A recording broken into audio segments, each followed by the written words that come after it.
perfect. A1HipHop, the one and only. I don't know what to say, man. Me and this cat go back about what, 5 years, right? At least, for sure, at least 5 years. Let me properly introduce this guy. As you can see, these cups right here. It goes by Next Level. I'm with Brandon, the CEO of Next Level. How you doing, bro? Good. Good to be here. Good to be here for sure. Oh, no problem, man.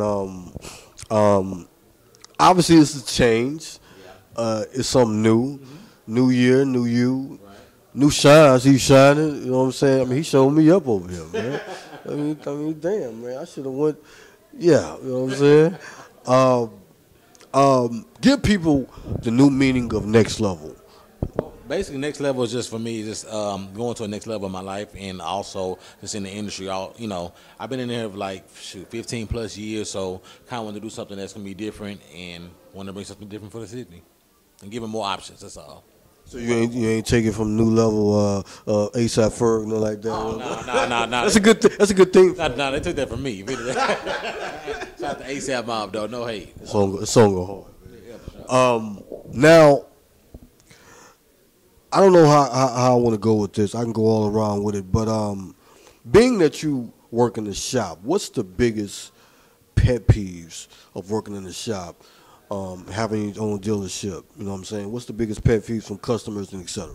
I mean, I think just really just trying to make everybody feel special and address everybody the same way. Because, when you have multiple people that are coming in through the door, everybody feels like they're important. And we all are important, but it's hard to kind of juggle everybody at the same time. So that's probably like the biggest job, making sure everybody feels happy and satisfied with your service and get the utmost customer service. Because truth be told, you can go anywhere in the world to get this kind of service, but you have to make somebody feel like coming to you is a different interaction.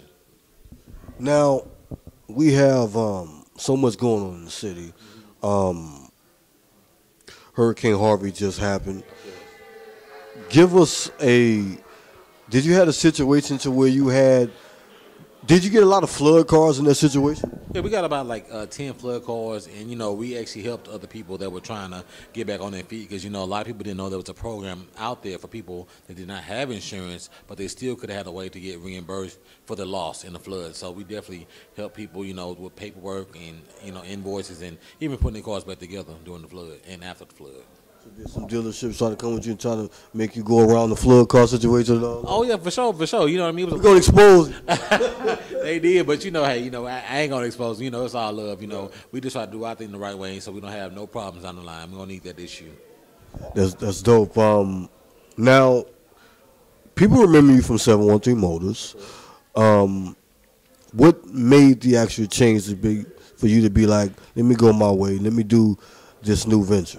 I think really just, time. I mean, at the end of the day situation, we all grew up. We started very young. We were all, learning together. But you just come to a point where, you learn so much, you have to kind of venture out and do your own thing. And it just got to that point, ain't no love lost individually. We all in business doing our own thing, which is the best part. Because I don't want to see anybody not succeed.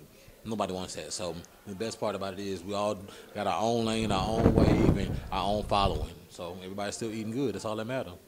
Yeah, because people got to understand this is a big old city. Right. And we have so much of the car culture, the slab culture, et cetera, et cetera. What do you think? A lot of people have reality shows, car shows. But being in Houston, don't you think we need our own slab TV show or something like that? Wouldn't it be a good idea? Don't you think that look, because Miami, for the dunks, they're getting known. You got the low riders in California, so Houston is just like its own world as far as the culture, as far as cars. Why? I think so. And the thing is, where Houston is, we need to unite more because, if we push it out more together, then it would get out there. But the problem is everybody's shooting to be that number one person that you can't get enough single push to get it out there. Now, once we do that, then sure, we could take off and it'd be no limit to what we could do. Yeah, because in LA, you see this show, you see that show, and Houston is celebrated, but, it's still touched on from the 90s. And I felt like, other than the grill stuff, people are more, what else is there? Because people want to see it, and when they come to Houston, they get surprised by what they see. They're not used to it. Now, let's name the celebrities that you work for, that you've worked on so far. Okay, definitely Adrian Peterson. That was definitely still a good friend. Like several Texas players, Roger Clemens, we work with him.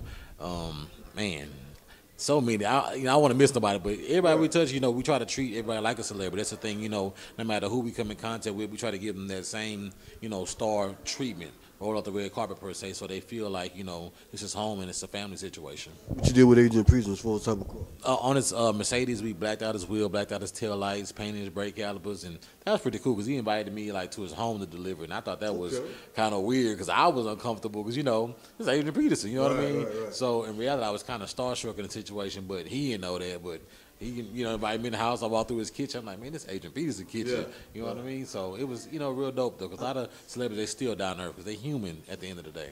Facts. And I think when the situation happened I think it happened in Houston, right? The Sun situation. For sure. And you know what's so funny? Like when that happened, like I texted him, like, hey, God got you, prayers up. He texted back, saying thank you. Because, a lot of times at the end of the day, people forget that we have, hearts and these people are human also. They got emotions. You see something on TV, but, at the end of the day, they still want to feel loved and appreciated too.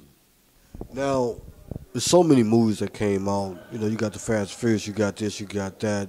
What is your favorite car vehicle movie? Man, it's like so many car movies, but truth be told, it's an old movie called The Wraith. I don't know if you even remember that movie. It's like, man, that's like my favorite car movie. Yeah, that's cool. That's cool. I had it on VHS too. That's cool. I had it on VHS. I had it too. It's a movie called The Wraith, and that movie, I don't know that because the car just was like no other car you ever seen before, and I still don't know to this day what kind of car they put that kid on for that movie, but that movie that just changed my life for real, for real. What signature mark on your life to make you be like, let me get in the car industry? Is it just for your love of cars or seeing it? What sparked that? I mean, really, truth be told, just growing how I grew up. Because, I grew up in Highland Park and South Park. So, that's right there in the heart, in the era where DJ Screw, the Fat Pass, Lil Kiki's, they were showing the cars that everybody wanted and envisioned. So it just created that, in you. And I realized I couldn't afford to do that because, that was a lot of money. Right. Paint, wheels, interior. So, I had to work my way up the totem pole, per se, with that. What you be playing in your ride, man? What Brandon play in this car? What Next Level play in this ride? I ain't gonna lie. I be listening to jazz music?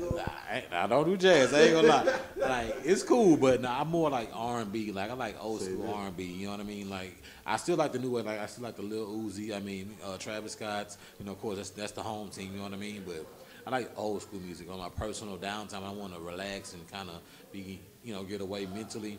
Definitely old school, like Anita Baker, Sam Cooke, Temptations, Al Green, Marvin Gaye. Those are people that like my go-to because, in music now, you can hear all the samples from then. Right. So, but I guess I think it's the genius because, back then there wasn't no auto-tune. There wasn't any, like, it's was straight raw recordings. And it's so much of the same things. Everything's starting to sound the same. Same turn up. Exactly. I mean, that gets annoying. Like, I'm older now. I ain't turning. I like, I be chilling. I be chilling. What's some of your favorite spots to ride in? Because I'm sure you can get any type of vehicle as far as customizing it the way you want. What's your favorite spots to go to kind of, I don't want to say stunt, because I mean, I miss those Sunday days when we used to go to South Park of MLK. So what's your favorite spots?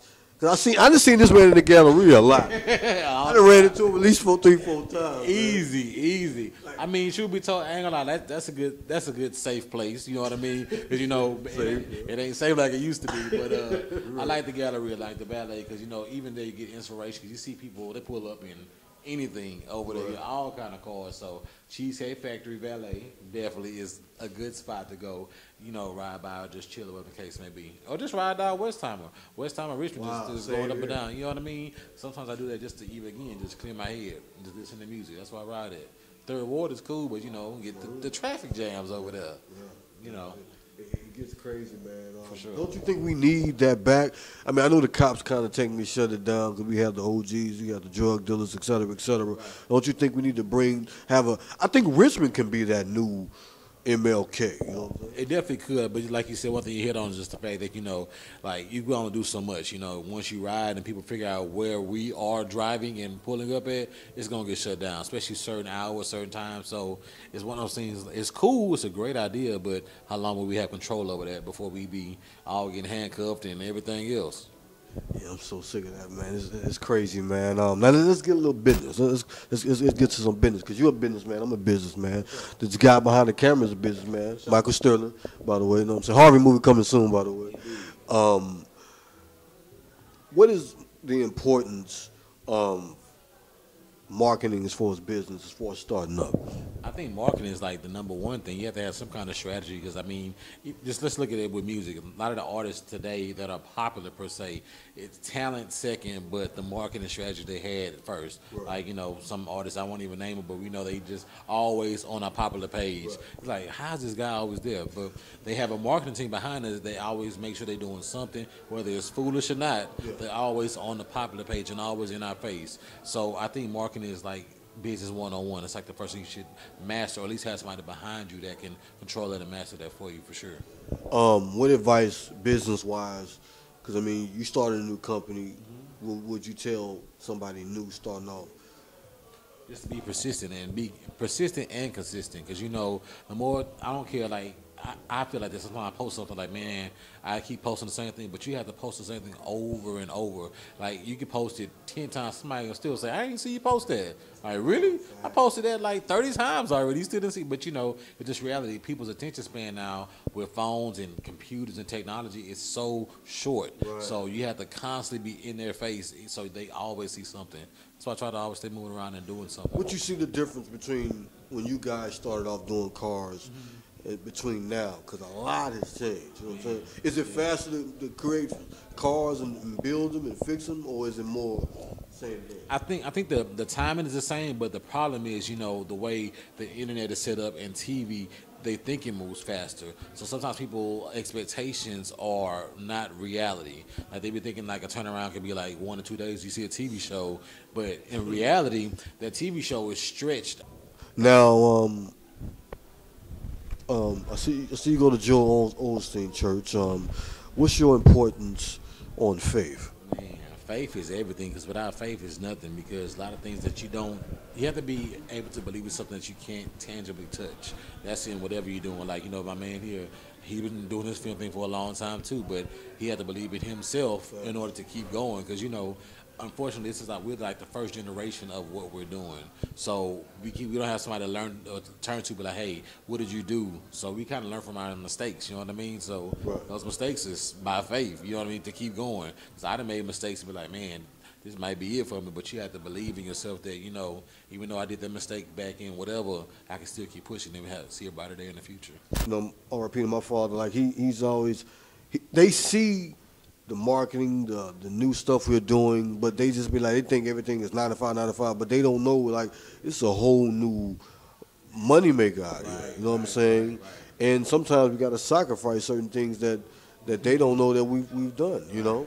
And that's why I think I try to be big on, because, you know, I try to show people both sides, because, you know, a lot of times people glorify the glamour side of things, but you have to show them, hey, look, I'm not saying that it's all bad, but it's not always good either. You have to know, like, you have to take the good with the bad in a situation. And sometimes those losses you take by yourself, but pick yourself back up and keep going. Are you looking for more people to add to Next Level, or you good what you want, or you good for now, or because, yeah, I mean, you have a new company. So are you looking for more new people to join the company, or you're good? I mean, I think you never be closed-minded. You have to always be open to ideas. Because the second you become closed-minded, you potentially miss opportunity. So if somebody, you know, is willing to give me another idea, avenue I ain't thinking about, or help us, you know, go to a bigger platform, for sure. You can't never be closed-minded. So you've been traveling, man. Man, you got to travel. You know, we got two stores, you know, L.A. and Houston, so we got a lot. Oh, you do? I didn't know that.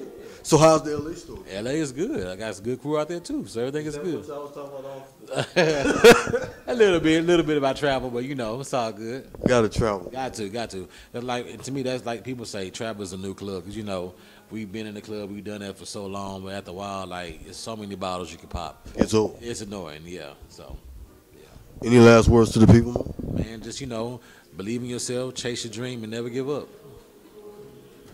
A1HipHop.